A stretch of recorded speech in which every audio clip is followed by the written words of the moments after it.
Sickness, superstition, and the long shadow of sectarian violence. Jan Carson's latest novel, The Raptures, plunges us into the heart of small-town, rural Northern Ireland, putting a community under the microscope. The book's just been translated into French as Les Ravissements, and Jan is here in the studio to tell us more. Hello, and thanks for being here. Thank you for having me. Now, you've just been a guest author at the festival Étonnant Voyageur in Saint-Malo in Brittany. That's a literary festival which brings a whole world of literature to one little seaside town. It's a celebration of the diversity of writing, about how we can travel through books to all over the world without leaving one small place. What about you as a reader? What were the most memorable or exotic places that books have ever taken you? Wow. Well, I started reading first with Agatha Christie at the age of 8, which was a wee bit unsuitable. And I loved being taken to those very creepy places where, you know, you could be in your bed with a torch reading a book, but also in like a big haunted house or a mansion, just terrified that you were about to be murdered. So I loved very early on what language could do and how it could evoke something in the reader. And I've been trying to recreate that ever since, I think. Okay, so not exotic, but definitely inappropriate, I should imagine, for a child. Now, coming back to your day job, which is an author, your latest book, The Raptures, transports us to Northern Ireland in the 1990s to the little town of Ballylack. Now, we're introduced to this community by a young girl named Hannah. She's our narrator. And despite her shy nature, she finds herself at the centre of this story. This is all taking place with the background of the Troubles in the whole socio-political context there. Could you read us a little extract from the book? Yeah, and this is in the voice of Hannah, who's 11. I can tell from watching the news that most folk are fed up with the Troubles. The people who get interviewed are always crying, or looking angry and also crying because more people have got themselves killed. People have had enough of it. No more bombs, they say. No more shootings. No more army boys on the streets. We want something better for our weans. Them lot need to wise up and start talking to each other. I'm not sure who's supposed to talk, who stopped talking to who. Ian Paisley's never done talking, and Jerry Adams has talked so much they've got somebody else in to do his voice. I suspect it's the ones in the balaclavas who need to talk. Maybe to each other or to the police. Okay, so we're going to get back to that political context in just a minute, but there is one important element of the story which comes up very quickly, and that is a mysterious sickness which seems to be infecting children from the local school with very tragic consequences. It did make me think of the beginning of the COVID-19 pandemic when we were all suddenly reminded of our mortality. How much was that on your mind when you were writing the book? Do you know what? I actually finished this manuscript November 2019. Wow. Which a lot of folks find very strange, that maybe I've got some kind of prophetic gift. Okay. It's not the first time it's happened with one of my books that things immediately kind of recreate themselves in real life. So I'm being very careful about what I write next. But the context of launching the book into a kind of post-COVID world, there were so many resonances with people, and even some of the language in the book about isolating and infecting, it felt a bit spooky when it came out. Yeah, and that sense of bewilderment that people had when they didn't understand the illness, definitely. Yeah. Now, when faced with this awful reality in the book, some of the characters turned to religion, others to something more pagan, what we might consider superstition. What sort of comment did you want to make there on systems of belief or faith in today's world? Yeah, I guess The Raptures is very much my own story. I'm from this fundamentalist evangelical background, and I wanted to explore the kind of religious roots of it, but also that it's not as simple sometimes as people think. You know, often the Protestant faith is seen as, in Northern Ireland we would say, very dour, and that means joyless and kind of very sensible.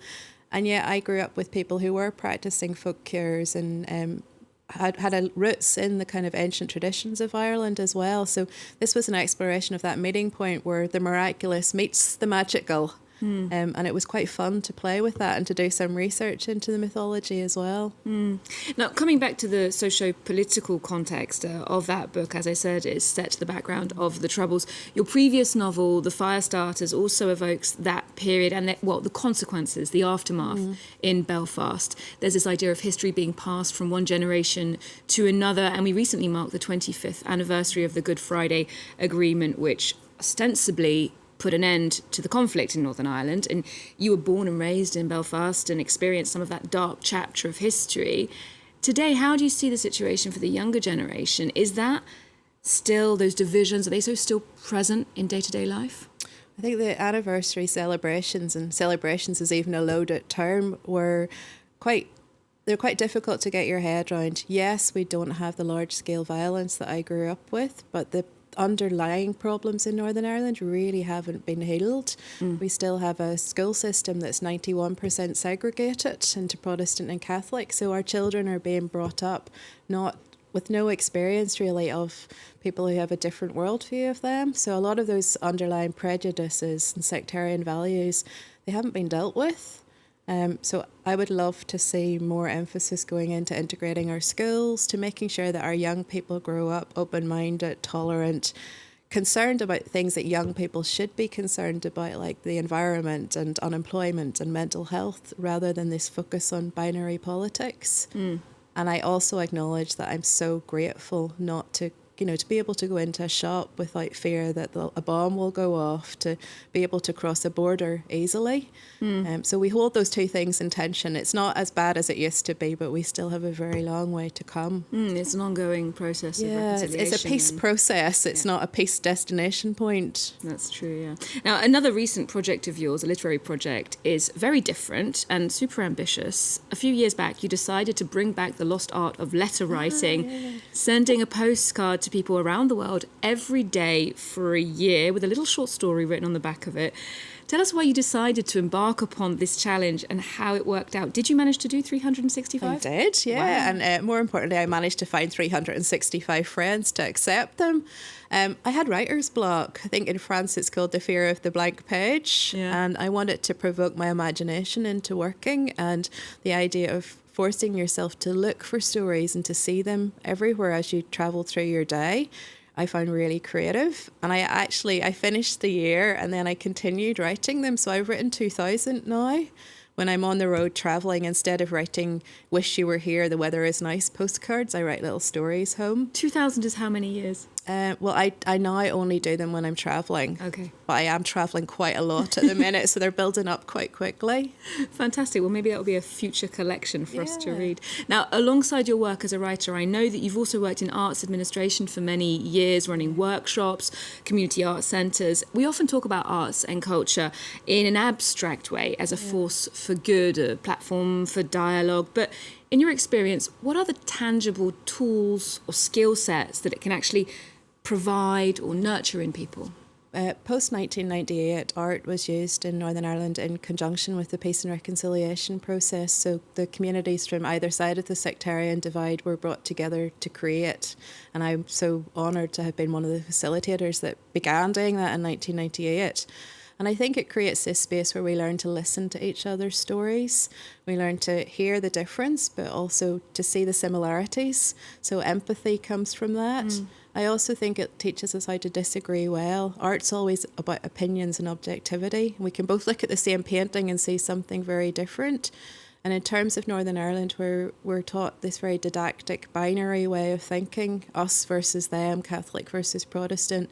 The idea that you could have an opinion and hold it in tension with someone you still consider a friend, that's not a soft skill. That is a really important skill that our young people, our older people as well, need to learn if we're going to progress into a more tolerant society. So I think art has done a lot of heavy lifting in Northern Ireland. Perhaps with not the government and support and funding it should have got, but it's still doing a lot of hard work. Certainly fostering a broadening of perspectives there, as you say. Now, I know that as well as literature, you're also a fan of cinema, and a recent film from Ireland, The Quiet Girl, was applauded by critics of the festival circuit. Last year, it became a word-of-mouth hit when it hit the cinemas. Much of this film is actually in the Irish language, which is very rare. What do you think it was about that film that resonated so strongly with people?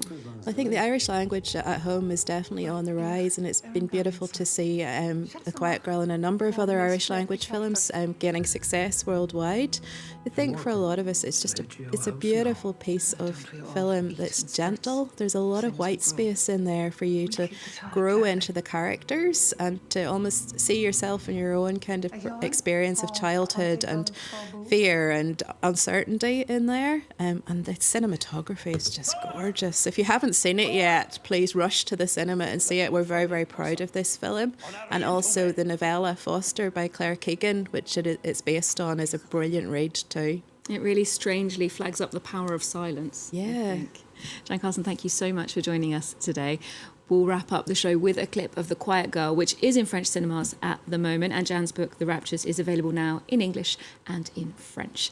Do remember you can get more arts and culture here on France 24 on our website and our social media feeds. We'll be back with more news coming up in just a moment. Isn't your mammy good to you? Colleen Kuhn and Colleen Kena. Del she'll made this god here all.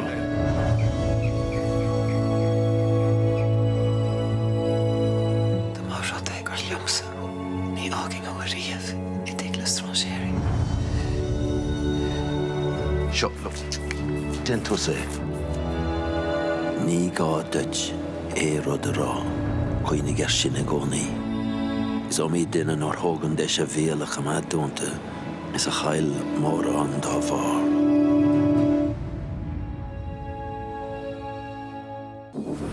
On France 24, watch exclusive interviews with the world's most influential personalities. We need to act together because we're protecting our freedom. Encounters with key political leaders.